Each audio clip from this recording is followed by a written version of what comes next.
4장 아볼론과의 결투. 크리스천이 아침 일찍 아래층으로 내려오니 문지기가 기다리고 있었습니다. 아가씨들이 무기창고에서 기다리고 있으니 어서 그쪽으로 가자고 그가 말했습니다. 그들은 환하게 조명이 밝혀진 통로를 따라서 푹신한 용단을 밟으며 한참을 내려갔습니다. 통로 양쪽에는 유리를 조각조각 이어 만든 창문들이 높이 늘어서 있었습니다. 크리스천이 혼자 왔다면 길을 잃고 헤매었을 테지만 문지기가 앞장을 선 덕택에 무기창고를 지키고 있는 육중한 참나무 문에 곧 도착했습니다. 나무는 오래된 것 같았지만 무척 튼튼했습니다. 여기저기 베이고 상처가 났네요. 크리스천이 참나무 문을 보며 말했습니다. 당신이 무기창고에서 보게 될 대부분의 것들이 그럴 겁니다. 문지기가 말했습니다. 그것들이 다 전쟁에 쓰이는 무기니까요. 크리스천이 무기창고 안에서 처음으로 본 것은 중앙에 입을 굳게 다물고 고든 자세로 서 있는 분별과 새 언니의 모습이었습니다. 그곳은 고색창연한 예배당에 들어갔을 때처럼 숙연한 마음이 드는 그런 방이었습니다.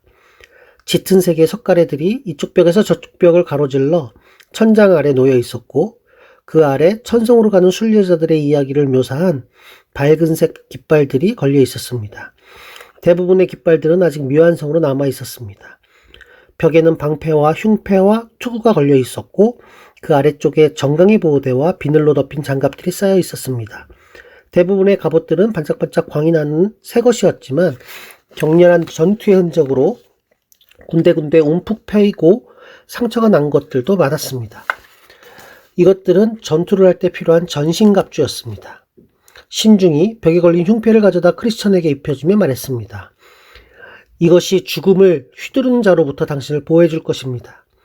그 다음에 경건이 투구를 씌워주고 정강이 보호대를 입혀주며 말했습니다. 이것들이 앞으로 치를 전투에서 당신을 강하게 만들 것입니다. 자비는 날이 넓은 검을 주었습니다.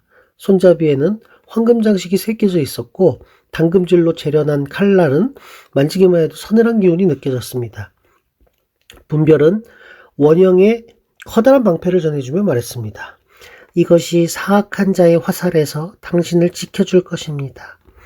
마지막으로 네 자매들이 크리스천의 손에 장갑을 끼워주었습니다. 크리스천은 아가씨들이 주는 엄청난 선물에 압도되어 아무 말 없이 서 있었습니다. 그러나 그는 한 가지 부족한 게 있다고 생각했습니다. 등을 보호해줄 갑옷은 없습니까? 크리스천이 물었습니다. 싸움에서 물러나 적에게 등을 보이며 후퇴할 작정이십니까? 분별이 꾸짖듯이 말했습니다. 그런 일은 결코 없을 것입니다. 크리스천이 겸연쩍은 미소를 지으며 대답했습니다. 그런 갑옷은 필요하지 않습니다. 이제 이쪽으로 오십시오. 분별이 말했습니다. 떠나시기 전에 보여드릴 게 하나 더 있습니다.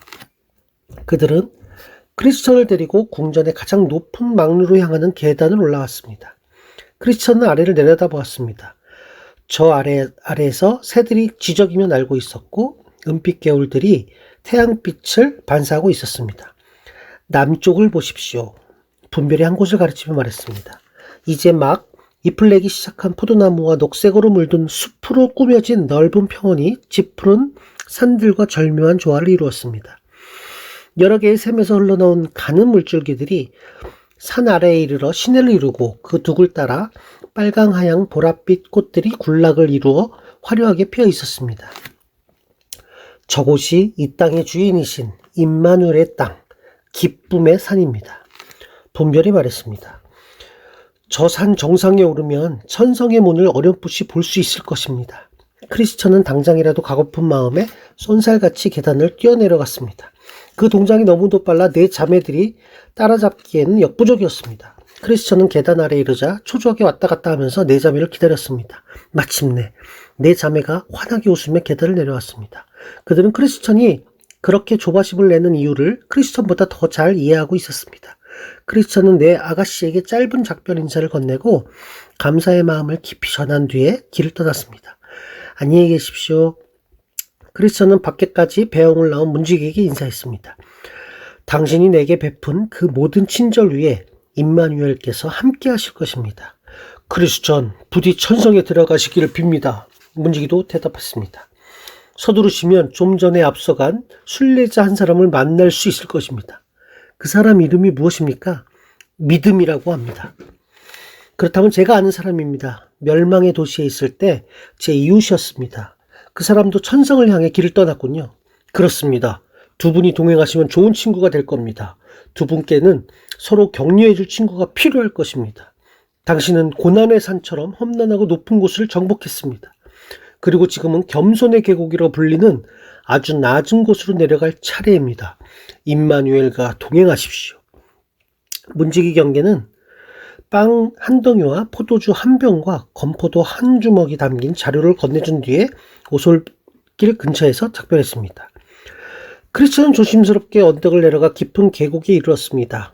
궁전 막루에서 보았던 기쁨의 산으로 향하는 길을 찾고 싶은 마음이 간절했지만 아주 낮은 곳을 지나가야 한다는 문지기 경계의 말이 자꾸 떠올라 마음이 편치 않았습니다.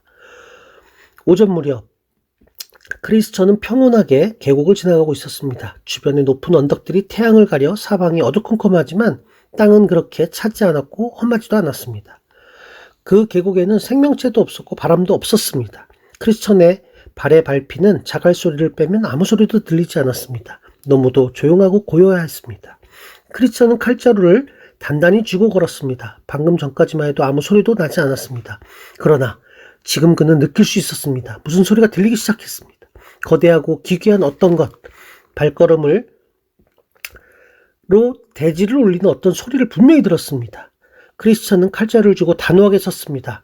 그는 등을 보호할 갑옷이 없었습니다. 그때 무엇이 나타나 그의 앞에 섰습니다. 햇빛이 들지 않아 어두웠지만 바위에서 나는 빛으로 크리스천은 그 생명체의 모습을 볼 수 있었습니다. 가슴을 덮고 있는 비늘에서는 붉은 빛이 났고 거대한 날개가 비늘을 부채꼴로 펼쳐 사나운 균을 내뿜었습니다. 손과 발은 성난 곰의 그것처럼 날카로운 갈고리가 돋아 있었고 입은 사자의 그것처럼 뾰족한 이빨로 가득했고 배에는 흉측한 둘째 입이 턱을 쩍 벌리고 불과 연기를 뿜고 있었습니다. 그 생물체는 거칠게 숨을 쉬며 자기 이름을 아볼루온이라고 말했습니다. 어디서 온 놈이냐? 괴물이 천천히 으르렁거렸습니다. 크리스천은 괴물이 어떤 입으로 말하는 것인지 알 수 없었습니다. 크리스천은 칼자루를 꼭 쥐고 그 자리에 못 박힌 듯이 꼼짝하지 않았습니다. 그는 너무도 무서워서 대답을 할 수가 없었습니다. 어디에서 온 놈이냐? 괴물이 한 걸음 바짝 다가오면서 다시 물었습니다. 그때 크리스천은 아름다운 궁전을 기억했습니다. 그리고 품 안에 간직한 두루마리의 감촉을 느꼈습니다. 크리스천은 검은 빼 괴물을 겨냥했습니다. 이 괴물아! 크리스천이 소리쳤습니다. 나는 멸망의 도시에서 온 순례자다. 나는 천성을 향해 가는 중이다. 더 이상 가까이 오지 마라. 더 이상 가까이 오지 말라고? 아볼로온이 코웃음을 치면서 말했습니다. 가까이 오지 말라고 했겠다. 내 지배를 받고 있는 백성 주제에 감히 나에게 명령을 해? 나는 내 백성이 아니다. 나는 멸망의 도시 주인이다. 그 모든 시민들이 내 백성들이다. 감히 내 영토에서 도망치다니 용서할 수 없다. 괴물이 배에서 시뻘건 화염을 뿜어냈습니다. 내가 나를 더 이상 섬기지 않겠다면 이 불로 시커멓게 태워 숯덩이로 만들어주겠다. 나는 내가 다스리는 나라에서 태어나 가혹한 폭정에 시달렸지만 지금은 순례자가 되었다. 나는 복음 전도자를 만났다. 복음 전도자는 내게 시끄럽다. 복음 전도자라는 말을 듣자 아볼론이 눈이 공포에 질리는 것 같았습니다. 괴물이 배에 달린 입으로 또다시 붉은 화염을 토해냈습니다. 그리고는 생각에 잠긴 듯 잠깐 뜸을 들이다가 달콤한 목소리로 말했습니다. 좋다. 나도 내 백성을 가볍게 버리기는 싫다. 그러니 지금 즉시 멸망의 도시로 돌아가라. 그러면 백성으로서의 의무를 가볍게 해주겠다. 내 나라에서 나는 것들은 무엇이나 가져도 좋다. 나는 다른 왕을 섬기기로 맹세했다. 절대 돌아가지 않을 것이다. 많은 사람들이 임마누엘에게 충성을 맹세했다가 다시 내 수하로 돌아왔다. 이전의 주인을 쉽게 떠났으니 지금의 주인을 떠나기도 쉽지 않겠냐? 절대 그럴 수 없다. 크리스천이 여전히 칼을 겨눈 채로 말했습니다. 나는 그분의 지배와 통치, 그분의 백성들과 그분의 나라를 사랑한다. 너는 내게 아무것도 줄 수 없다.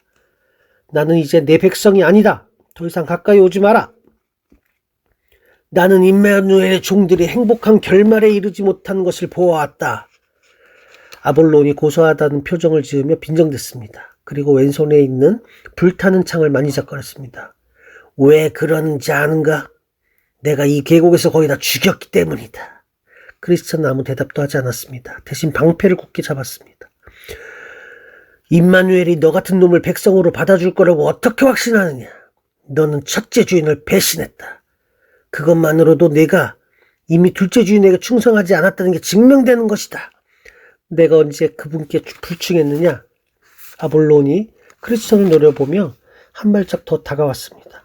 절망의 수렁에 빠져 거의 죽을 뻔했을 때, 무거운 짐을 없애려고 옳지 않은 방법들을 시도했을 때, 사슬에 매어있는 사자들이 두려워 거의 돌아가려 했을 때, 아름다운 궁전에서 너의 그 잘난 승리에 대해 말하며 자만심에 부풀었을 때가 바로 그렇다.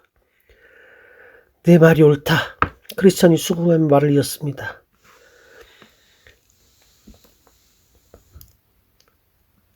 아니, 너는 그 밖에도 많은 것을 빼먹었다. 그러나 내가 섬기는 왕은 자비가 충만하심으로 그 모든 것을 기꺼이 용서하실 것이다. 바로 그때 아볼론이 날개를 퍼덕이며 허공으로 날아올라 외마디 괴성을 질렀습니다. 그 소리가 얼마나 섬뜩하고 크던지 계곡이 진동했습니다. 나는 임마누엘의 적이다. 아볼론이 노했습니다. 나는 그를 증오한다. 그의 법과 그의 나라를 증오한다. 그러고는 쿵 하고 굉음을 내며 크리스천 바로 앞에 내려앉았습니다. 아볼론의 발이 격렬하게 땅에 닿는 순간 땅이 쩍 갈라졌습니다. 그러나 다른 무엇보다도 나는 그의 그 순리자들을 가장 증오한다. 아볼론이 독사처럼 쉿 소리를 내며 크리스천을 위협했습니다. 당장 돌아가서 나를 섬겨라. 나는 내 임금 임마누엘의 거룩한 길을 가고 있다. 너를 섬기면 죽음을 면치 못할 것이다. 크리스천이 당당히 버티고 서서 대답했습니다. 정녕 내가 죽고 싶은 게로구나. 지옥의 이름으로 맹세하노라. 내 영혼을 이 계곡에 쏟아놓겠다. 아볼론이 불타는 창을 어깨 위로 높이 쳐들고 위협하더니 크리스천의 심장을 향해 날쌔게 던졌습니다. 크리스천이 방패로 창을 막았습니다. 그러나 그 뜨거운 열과 괴물의 힘 때문에 뒤로 벌러덩 넘어지고 말았습니다. 아볼론이 두 발을 벌리고 서서 계속 창을 던졌습니다. 그 속도가 너무 빨라 크리스천은 괴물 가까이 접근할 수가 없었습니다. 크리스천은 이마와 왼손과 발에 상처를 입고 말았습니다. 고통스러운 통증이 몰려왔습니다. 크리스천은 자기가 점점 밀리고 있다는 것을 알았습니다. 아볼론은 승리를 예감하고 더 많은 창들을 던지면서 가까이 다가왔습니다.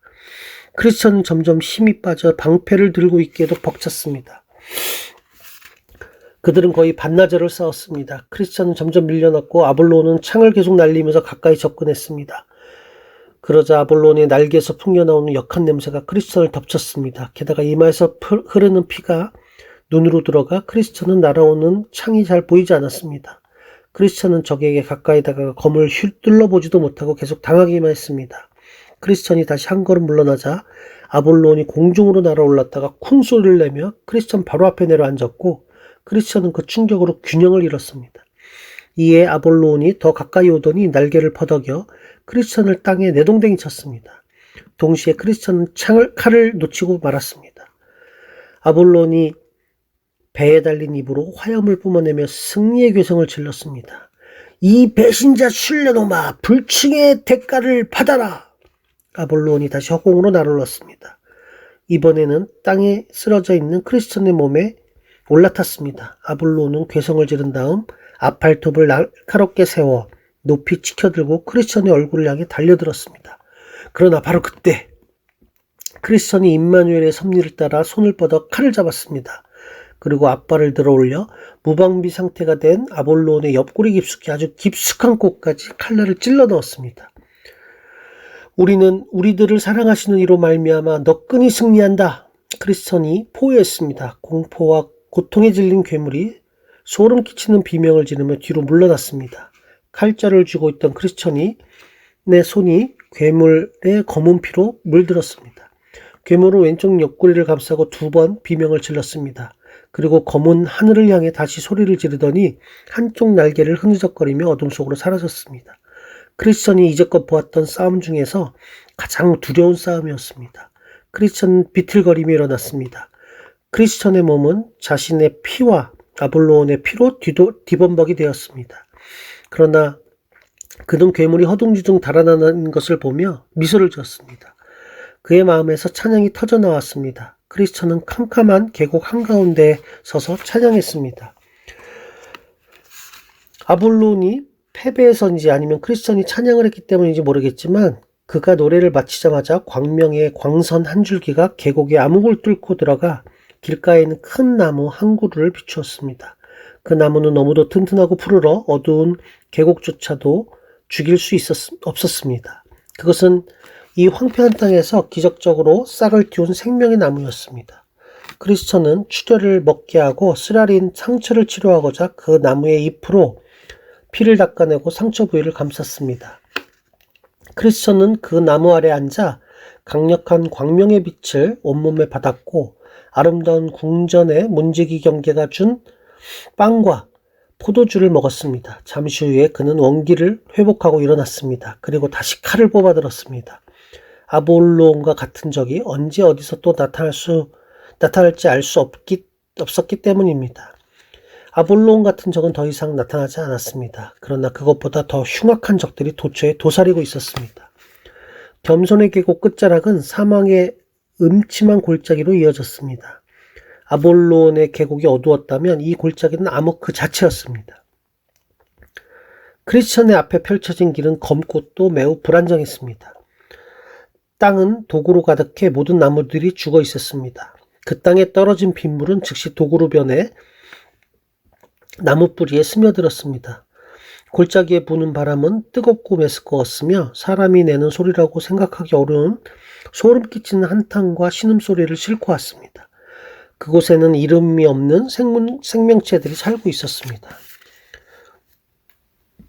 크리스천은 검을 뽑아들고 골짜기 입구에 섰습니다. 그리고 약간 떨렸지만 용감한 목소리로 말했습니다.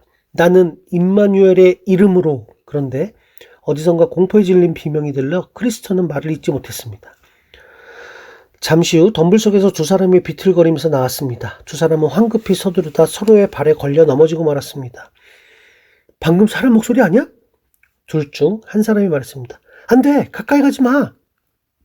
다른 사람이 소리쳤습니다. 이보시오! 일어나시오! 저쪽에 무엇이 있기에 그렇게 황급히 도망가고 있는 것이오? 크리스천이 물었습니다. 한 사람은 두려움에 질린 눈으로 크리스천을 보더니 백지장처럼 하얘진 얼굴로 벌떡 일어나 다른 방향으로 뛰었습니다. 그러자 다른 한 사람이 숨을 헐떡이며 말했습니다. 우리는 골짜기 안쪽까지 깊숙이 들어갔었어요. 그런데 우리가 본 것들 때문에 우리들의 피가 얼음처럼 굳고 말았습니다. 도깨비와 송장귀신과 반인반수 괴물과 귀신들이 사슬에 묶여 바윗돌을 깨트릴 정도로 처절하게 신음하는 저주받은 영혼들 주변을 서성이고 있는 게 아니었어요? 짙은 혼돈의 구름이 계곡 전체를 뒤덮고 있어요. 죽음 그 자체가 그들 위에 흉악한 날개를 들이우고 있다고요. 그렇지만 그 길만이 천성으로 향하는 유일한 길 아닙니까? 그러니 이 골짜기를 통과하는 것 말고 달리 선택의 여지가 없는 거 아닙니까? 크리스천이 물었습니다. 하지만 그 남자는 아무 대답도 하지 않고 친구를 따라 어둠 속으로 사라졌습니다. 잠시 후 크리스천은 깊게 심호흡을 한 뒤에 사망의 음침한 골짜기로 발을 들여놓았습니다. 세 발짝을 가자 길의 폭이 한 발을 겨우 디딜 정도로 갑자기 좁아졌습니다. 칼을 뽑아들고 있던 크리스천은 외줄을 타는 고개사처럼 몸의 균형을 잃지 않으려고 애쓰면서 천천히 앞으로 나아갔습니다. 더욱이 그의 오른쪽에 밑바닥이 보이지 않는 깊은 함정이 있었습니다. 크리스천은 깊이를 가늠해 보려고 돌멩이를 떨어뜨려 보았습니다. 얼마나 깊은지 한참이 지나서야 바닥에 부딪히는 소리가 들렸습니다. 그리고 왼쪽에는 수렁이 있었습니다.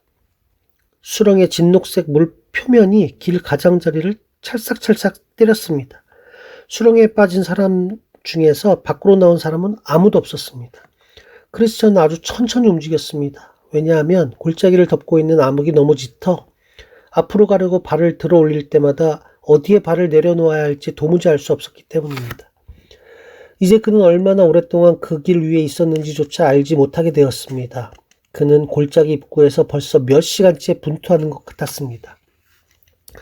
그는 지독한 어둠이 더욱 깊어지면서 뜨거운 기운이 더욱 강렬해지고 있다는 것 말고는 아무것도 생각할 수 없었습니다. 그러나 그런 것들은 그를 기다리고 있는 그곳의 섬뜩한 공포에 비교하면 아무것도 아니었습니다. 길 중간쯤 가다 보니 어떤 입구가 보였습니다. 그것은 시뻘건 화염이 끓고 있지만 역한 연기만 내뿜을 뿐 빛은 전혀 발산하지 않는 지옥의 입구였습니다. 그 불이 너무 뜨거워 크리스천은 헐떡이면서 간신히 숨을 쉬었습니다. 게다가 허공을 떠돌며 청승맞게 오는 귀신들의 울음소리에 오싹 소름이 돋아 뜨거운 열기도 불구하고 그의 몸이 덜덜 떨렸습니다. 그는 두려움에 질리고 불확실함에 압도되어 발걸음을 멈추었습니다. 돌아가는 게 좋을 것 같다고 생각했습니다. 그러자 계속 앞으로 가는 것은 바보짓이라고, 계속 가다가 끝내 죽고 말 거라고, 그 길은 천성으로 향하는 길이 아니라 지옥으로 향하는 길이라고 정체를 알 수 없는 목소리들이 그의 귀에 속삭이기 시작했습니다. 마침내 앞에서 엄청난 수의 귀신들이 날카로운 괴성을 지르며 달려들자 그는 한 발짝 뒤로 물러섰습니다. 만약 그때 크리스천이 등을 돌려 도망쳤다면 귀신들이 그의 몸을 갈기갈기 찢어놓았을 것입니다. 하지만 크리스천은 돌아가지 않았습니다. 그는 손에 쥐고 있는 검으로는 그런 적들을 상대할 수 없다는 것을 깨달았습니다. 그래서 검을 칼집에 넣고 귀신들 한가운데로 걸어갔습니다. 그리고 소리쳤습니다. 주 하나님의 능력 안에서 이 길을 걸을 것이다. 크리스천은 단호하게 앞으로 나아가기 시작했습니다. 그러자 귀신들이 옆으로 물러나며 길을 비켜주었습니다. 그는 그림자를 뚫고 지나가듯이 귀신들을 뚫고 지나갔습니다. 귀신들이 날카로운 비명을 지르며 날개로 때렸지만 그는 계속 걸었습니다. 귀신들이 그의 마음에 두려운 저주의 말들을 속삭여도 멈추지 않았습니다. 지옥의 입이 그를 향해 시뻘건 화염을 토해냈지만 그는 계속 걸어갔습니다. 그러나 그때 부상당한 아볼론의 입에서 나온 귀신 하나가 모든 생각 가운데 가장 두렵고 오싹한 생각을 크리스천의 마음에 집어넣었습니다. 하나님이 너를 버렸다. 그러자 크리스천은 움직일 수가 없었습니다. 그의 절망이 깊어졌습니다. 하나님이 너를 버렸다. 하나님이 너를 버렸다. 그 목소리가 크리스천의 마음에서 연거푸 소리쳤습니다. 크리스천은 정신이 혼미해져서 비틀거렸습니다. 그는 길 옆에 있는 깊은 수렁에 거꾸로 떨어지기 직전에야 겨우 정신을 차렸습니다. 그때 어디선가 소리가 들렸습니다. 내가 사망의 음침한 골짜기로 다닐지라도 해를 두려워하지 않을 것은 주께서 나와 함께 하심이라. 크리스천은 깜짝 놀라 주변을 둘러보았습니다. 누가 그런 말을 했는지 알 수 없었지만 자기 말고 다른 누군가가 그 골짜기에 있었다는 것을 알 수 있었습니다. 그리고 주께서 나와 함께 하심이라는 말을 듣자마자 자기가 버려지지 않았다는 것을 깨달았습니다. 거기 누구 있습니까? 당신 이름이 무엇입니까? 크리스천이 큰 소리로 물었으나 좌절한 귀신들이 청승맞게 오는 탓에 대답이 잘 들리지 않았습니다. 크리스천은 방금 들은 그 말에 힘을 내서 다시 걷기 시작했습니다. 앞으로 나아갈수록 귀신들의 목소리가 점점 희미해졌습니다. 그리고 그렇게 몇 시간이 흐르자 귀신들의 목소리가 완전히 사라졌습니다. 크리스천은 밤이 새도록 동쪽을 향해 걸었습니다. 그리고 마침내 해가 솟았습니다. 마치 하늘에서 해가 툭 튀어나오는 것 같았습니다. 크리스천이 태양을 따라가고 있어서 그렇게 느꼈는지는 몰라도 여느 때처럼 훨씬 더 크게 보였습니다. 골짜기에서 크게 소리치던 사람의 모습은 아직 보이지 않았습니다. 크리스천은 밤새 지나온 길을 돌아보았습니다. 괴상한 모양으로 굽은 길과 지옥 입구에서 춤추고 있는 귀신들의 모습이 희미하게 보였습니다. 갑자기 온몸이 서늘해졌습니다. 그러나 앞을 보았을 때 아직 그 골짜기를 빠져나온 게 아니라는 것을 깨달았습니다. 앞에 있는 길에는 함정과 올무와 그물이 설치되어 있었습니다. 길 주변 곳곳에는 깊은 구덩이들이 널려 있었습니다. 구덩이들이 얼마나 많은지 아까와 같은 암흑 속에서 길을 걸었다면 크리스천의 목숨이 1000개가 넘는다 해도 그 모든 구멍들을 다 피하지는 못했을 것입니다. 그러나 지금은 태양이 모든 위험들을 밝혀주고 있었습니다. 그래서 크리스천은 구덩이들을 뛰어넘고 올무를 피하고 그물을 베며 앞으로 나아갈 수 있었습니다. 마침내 골짜기 끝에 이르렀을 때 크리스천은 정말로 많은 사람들이 이렇게 멀리까지 잘 왔다가 지금 그가 서 있는 이곳에서 목숨을 잃었다는 것을 알게 되었습니다. 왜냐하면 근처 동굴에 납작 엎드려 순례자들을 노리던 거인에게 죽은 희생자들의 피와 해골과 난도질 당한 시체들이 주변에 나뒹굴었기 때문입니다. 그 거인의 이름은 이교도였습니다. 지금은 다행히도 늙어서 힘도 없고 동작도 굼떴습니다. 만약 그렇지 않았다면 크리스천을 무척이나 괴롭혔을 것입니다. 그는 손톱을 깨물며 크리스천을 노려보기만 했습니다. 칼자루를 꼭 쥐고 있던 크리스천은 긴장을 풀었습니다. 거기엔 더 이상 위험이 없었습니다. 그렇게 해서 크리스천은 사막의 음침한 골짜기에서 완전히 벗어났습니다. 나는 크리스천이 사막의 음침한 골짜기에서 막 빠져나오는 것을 꿈에서 보았습니다. 내 아가씨들과 작별할 때에 화려한 광채를 내던 그의 갑옷이 이제는 아름다운 궁전의 무기창고에 있던 여느 갑옷들처럼 움푹 파이고 찌그러졌습니다. 그러나 크리스천은 어느 때보다 더 크고 성숙해 보였습니다. 아니, 그냥 커 보인 게 아니라 더욱 용맹스럽고 확신에 넘쳐 보였습니다. 그는 지평선 너머에 있는 그 어떤 것을 보려고 애쓰는 듯 시야를 먼 곳에 고정시키고 당당한 기세로 성큼성큼 걸었습니다. 나는 그게 목표가 뚜렷한 사람의 모습이라고 생각했습니다. 그리고 나는 계속 꿈을 꾸었습니다.